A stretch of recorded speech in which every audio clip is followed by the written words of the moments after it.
Sementara itu pemirsa menyemarakan bulan suci Ramadan, Universitas Muhammadiyah Ogan Komering Ulu Timur menggelar pasar beduk yang terbuka untuk mahasiswa dan masyarakat umum. Tidak hanya menghadirkan beragam kuliner khas berbuka puasa, pasar beduk ini menjadi wadah kreativitas mahasiswa dan pemberdayaan pelaku UMKM lokal.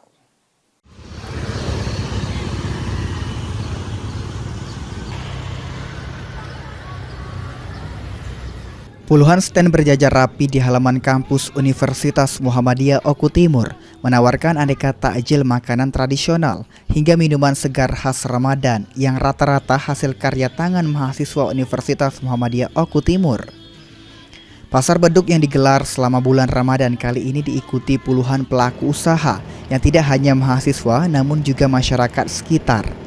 Beragam menu seperti es buah, sate-satean hingga makanan berat tersedia dengan harga terjangkau menurut panitia pelaksana.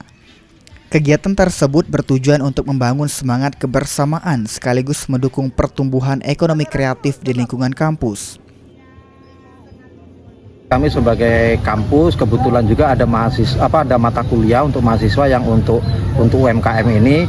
Artinya setelah kegiatan Ramadan ini bisa ada berkesinambungan, tidak hanya di bulan suci Ramadan saja, tapi kita bisa menjadi wadah, menjadi fasilitas dari kampus untuk pengembangan UMKM sekaligus mendukung program dari Bapak Bupati Oku Timur.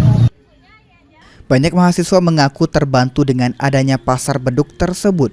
Selain memudahkan mereka dalam mendapatkan menu berbuka puasa, dengan adanya pasar beduk tersebut, mahasiswa dapat menambah penghasilan serta dapat mengembangkan kreativitasnya dalam berdagang dan memasak.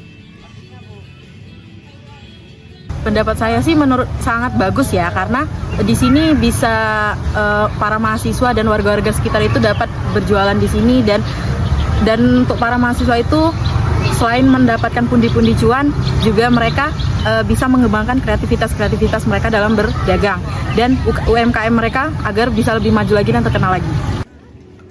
Pasar beduk tersebut rencananya akan berlangsung hingga akhir Ramadan dan diharapkan dapat menjadi agenda tahunan kampus. Francisco Ari Karwana, PEL TV.